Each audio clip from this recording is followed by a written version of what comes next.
Ambati Silks, Kanchipuram Saree Store, now in Vijayawada. Exclusive Pattu Sarees, Salwas and Lehengas. నమస్తే రమగారు. నమస్తే జయ. రమగారు, తమలపాకు చెట్టు ఇంట్లో పెంచుకుంటాం కదా, దాన్ని దైవ సంభూతిగా అంటే ఇప్పుడు తులసి మొక్కకి మనం ఎలాంటి ప్రాధాన్యత ఇస్తామో అలాంటి ప్రాధాన్యత ఇవ్వాలా, లేకుంటే తమలపాకు చెట్టుని మిగిలిన మొక్కల్లాగానే చూసుకోవచ్చా? ఎందుకంటే మా ఇంట్లో ఉంది రమగారు, నేను కొన్ని ప్రశ్నలు విన్నా.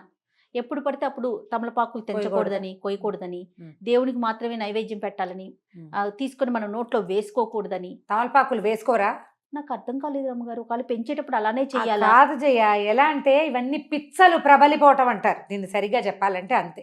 తమలపాకు ఇప్పుడు మనకి దేశమంతా అన్ని ఊళ్ళల్లోనూ నర్సరీలు వచ్చేసినాయి. ప్రతి చోట ప్రతి మొక్క దొరికే అవకాశం వచ్చింది. ఇళ్ల దొడ్లల్లో, వరండాల్లో, వాకిళ్లల్లో పెంచుకునే మొక్కలు వేరేగా ఉండేవి. తమలపాకు తీగలు ఇది గోదావరి జిల్లాల వైపు ఇళ్లల్లోనే కనపడతాయి. తమలపాకు తీగ అది తీగగా ఉంటుంది కదా, దానికి ఒక పెద్ద చెట్టు ఆసరా ఉంటే చల్లగా ఉండాలి దానికి. అసలు అందరిని మా చిన్నప్పుడైతే మా ఊళ్ళో ఒక్క తమలపాకు చెట్టు లేదు జయ. మా చుట్టుపక్కల ఎక్కడ తమలపాకు మొక్కలు మేము చూడాల, అవి వేరే చోట నుంచి వచ్చేవి. దానికి కొంచెం ప్రత్యేకమైన వాతావరణం కావాలి. అట్లా పొడుగాడు అవిసె మొక్కల పక్కన వీటిని పెట్టేవాళ్ళు, కొబ్బరి చెట్ల దగ్గర పెడితే ఇది పోయి దాన్ని ఆనుకుని తీగలు సాగుతుంది. తమలపాకు దేవుడి చెట్టు అని ఎవరు చెప్పారు? అసలు ఎక్కడి నుంచి పుట్టింది అది? మనం దేవుడి వృక్షాలు, దైవతా సంబంధమైన వృక్షాలు, నక్షత్ర వృక్షాలు ప్రత్యేకంగా ఉన్నాయి మనకి. మనం దేవతా సంబంధమైన వృక్షంగా తులసిని పెట్టుకుంటాం. అవును. ఆ తులసి ప్రత్యేకత ఏంటంటే ఆవిడ విష్ణు మానసంలోంచి పుట్టింది, బృందాదేవి వల్ల పుట్టింది. ఈ పురాణ గాథలన్నీ పక్కకు పెడితే తులసి రాత్రిపూట కూడా కార్బన్ డైఆక్సైడ్ని విడుదల చెయ్యదు. అవును.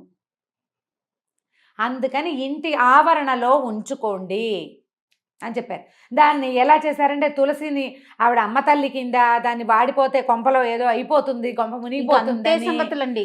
ఏమిటేమిటో పొట్టు. మనం ఏంటంటే విషయాల్ని కాంప్లికేటెడ్ చేసేసుకుంటాము. ఏదైనా చిన్న విషయం తెలిస్తే అట్లా అట్లా అట్లా చిలవలు. ఎలా అంటే చూడు జయ, 25 ఏళ్ల క్రితం కట్టిన గుడి కొత్త గుడి, 1500 సంవత్సరాల క్రితం కట్టిన గుడి పురాతనమైన గుడి. ఈ రోజుకి ఒక 100-150 ఏళ్ళు పోతే మొన్న మాకు కట్టిన గుడి అంటే మన ఇంటి పక్కన జస్ట్ స్థలం బాగుందని ఏర్పాటు చేసినటువంటి గుడి పురాతన దేవాలయం అయిపోతుంది. అంతే కదా, దానికి ఒక స్థల మహాత్యం వచ్చేస్తుంది. అంతే కదా. అవునండి. ఇవి కూడా అంతే. మనకేంటంటే సోషల్ మీడియా వల్ల అక్కర్లేని విషయాలన్నీ ప్రచారం అవుతాయి. ఎంత అవసరమో సోషల్ మీడియా మనకి, నిజంగా అంత అనవసరం. మనం ప్రతి విషయాన్ని చిలవలు పలవలుగా విని విని విని విని ఎవరో ఒకళ్ళు ఏదో ఒకటి చెప్తుంటారు, ఎవరికి తోచింది వాళ్ళు చెప్తారు. మీరు సాధారణంగా ఆలోచించండి, కొన్నేళ్ల క్రితం మనం ఏం చేసేవాళ్ళం? ఏదైనా పండగలప్పుడు, పూజలప్పుడు దేవుడికి తాంబూలం ఇవ్వాలి. తాంబూలం అనేది ఒక సేవ ఆయనకి, భగవంతుడికి. షోడశోపచారాల్లో తాంబూలం ఒక సేవ. తాంబూలం దేవుడికి పెట్టి ఆ తాంబూలం ఇంట్లో ఉన్న వాళ్ళు గృహస్థు వేసుకోవాలనేది నియమం. ఇప్పుడు వేసుకున్నామా లేదా? కదా. అవును కదా. అది కాకుండా నిత్యము తాంబూల సేవనం చేసేవాళ్ళు ఇప్పుడు మనం మానేసుకున్నాం. అసలు మా వాళ్ళల్లో అయితే ముత్తైదు అంటే రోజు తాంబూలం వేసుకోవాలని నియమం చేయ. మధ్యాహ్న భోజనం అయ్యాక ఖచ్చితంగా ఆడవాళ్ళు తాంబూలం వేసుకోవాలి. ఎందుకో చెప్తా. దానికి సున్నం రాసి వేసుకుంటే కాల్షియం గెయిన్ అవుతుంది. సున్నం ఒట్టిగా తినగలమా? తినలేకపోతాం. తాంబూలంతో తీసుకోగలుగుతాం. ఆడవాళ్ళకి కాల్షియం అవసరం. ఇదివరకు పురుళ్ళు ఎక్కువ కాదు. అవును. ఇళ్లలో పనులు ఎక్కువ, ఎముకలు అరిగిపోతాయి. మగవాళ్ళకి తాంబూల చర్వణం ఉండేది, ఆడవాళ్ళకి ఉండేది. ఇప్పుడు మనం చూసినట్టు పాన్లు ఎక్కడ పడితే అక్కడ దరిద్రంగా ఉమ్మేస్తారు, చెత్తలు తిని. అవి కాదు, దానికి ఒక ప్రత్యేకమైన పద్ధతి ఉండేది. రసం మింగేసి తమ్మ ఉమ్మేయాలి. ఆకు మింగకూడదు, మింగరు, ఊట మింగుతారు, అది ఉమ్మేయాలి. దానికి ఇళ్లలో వాకిళ్లలో ఒక పక్కన ఇలా ఎక్కడ పడితే అక్కడ రోడ్ల మీద తిరిగేవాళ్ళు కాదు కదా, నియమాలు ఉండేవి.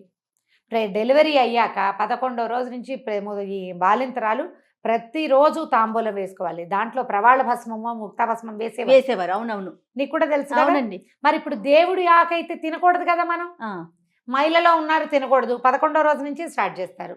ఈ పిచ్చి మాటలు ఎక్కడి నుంచి పుట్టిస్తారో అర్థం కాదు.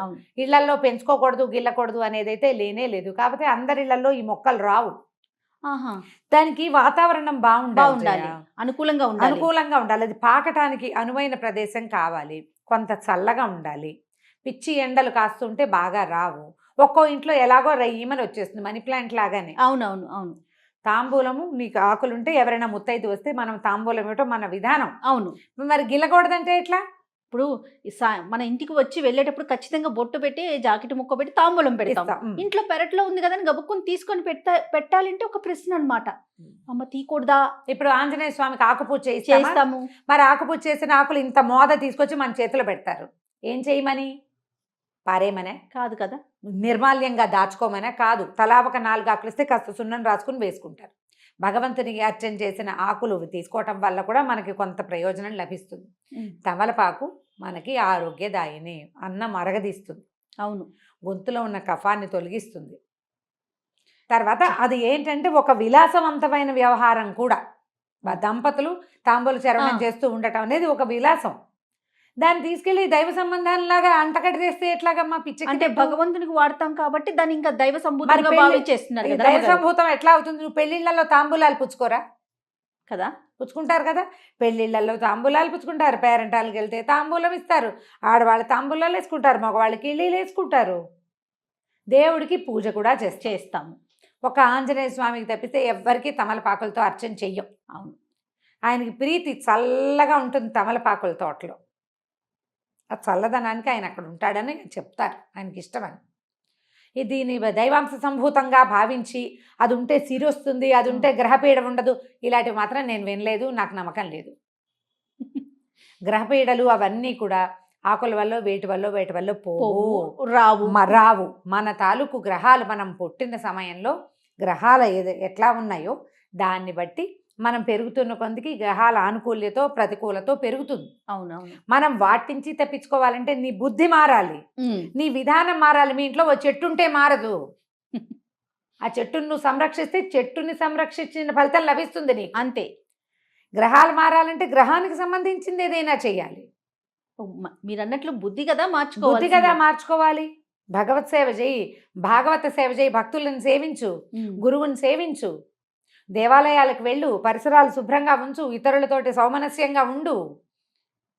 పూర్వజన్మ కర్మల వల్ల వచ్చిన ఇబ్బందుల్ని అధిగమించేందుకు ఈ జన్మలో సరైన విధానం పాటించు.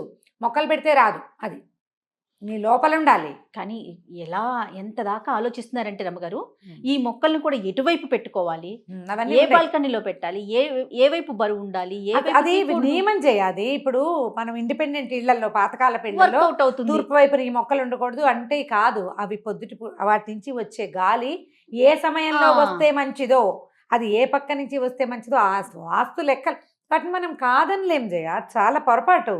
అవి నిజం. ఇప్పుడు నువ్వు అపార్ట్మెంట్లో ఉన్నావు, అపార్ట్మెంట్లో రావి చెట్టు పెట్టుకో, రావి చెట్టు వాకిట్లో ఉండాలి. లేదా మన దత్తాత్రేయ స్వామి వారు ఉంటారు, ఔదుంబర వృక్షం.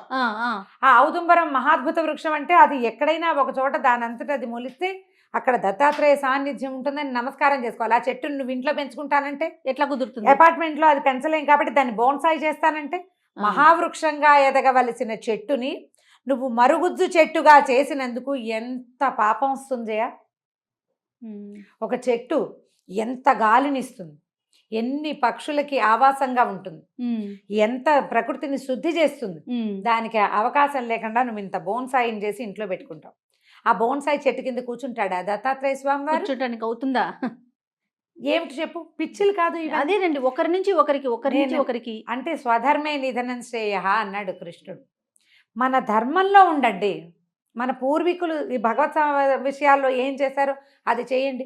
ఎవరెవరో ఏమేమో చేస్తారని అవన్నీ మన నెత్తి మీద ఎందుకు పూసుకుని కాంప్లికేటెడ్ చేసుకుంటాము మనం. అవును. తమలపాకు చెట్టు మీ ఇంట్లో పెంచుకోవాలని సరదాగా ఉంటే లక్షణంగా పెంచుకోండి. దానికి పెరగడానికి అనువైన వాతావరణం, పక్కన ఇంకో పెద్ద చెట్టు ఉంటే ఇది పోయి దాన్ని ఆనుకుని దాని మీద చక్కగా చిలువలు పల్లవలుగా వెళ్ళి చేస్తుంది. 2 ఆకులు తుంపుకోండి, దేవుడికి పొద్దుటిపూట తాంబూలం పెట్టుకోండి. ఆ ఆకులు నిర్మాల్యంతో సహా పారేయకుండా నోట్లో పడేసుకోండి భోజనం తర్వాత. ఎన్నో ఆయుర్వేద ఫలితాలు కూడా చాలా ఆరోగ్య ఫలితాలు ఉంటాయి. జలుబుగా ఉంటే 2 ఆకుల్ని నీళ్ళల్లో వేసి మరిగిచ్చి ఆ నీళ్లు తాగండి. తమలపాకు టీ ఎక్సలెంట్గా ఉంటుంది. చంటి పిల్లలకి కఫం ఉంటే 2 ఆకులు కొంచెం నూనె రాసి పొయ్యి మీద చూపిస్తే మెత్తగా అయిపోతాయి. పిండేసి ఇంత రసం, ఇంతే నేను వేలు చూపిస్తున్నాను, మళ్ళీ పొరపాట్లు చేయకుండా. ఒక పావు చెంచా రసం, ఒక చిటికెడు పంచదార కలిపిస్తే ఫ్లమ్ అంతా బయటకు వచ్చేస్తుంది. ఇలాంటివి చేయండి. ఆయుర్వేద రీత్యా తమలపాకు చాలా మంచిది. భగవంతుడికి కూడా మనం వాడుకుంటాం. గిల్లి శుక్రవారం, శనివారం, మంగళవారం ఏ తప్పు దానికి లేదు. హాయిగా వాడుకోండి. అనవసరంగా ఏవేవో చదివి ఎవరెవరు చెప్పిన మాటలకో లోబడి జీవితాన్ని కాంప్లికేటెడ్గా చేసుకోకండి. మనకున్న కాంప్లికేషన్స్ చాలా చాలు ఎక్కువ. కదా. ఈ అక్కర్లేని పిచ్చాచారాలు ఎందుకు? అన్ని ప్రశ్నలే. ఓకే రమ్య గారు, నమస్తే.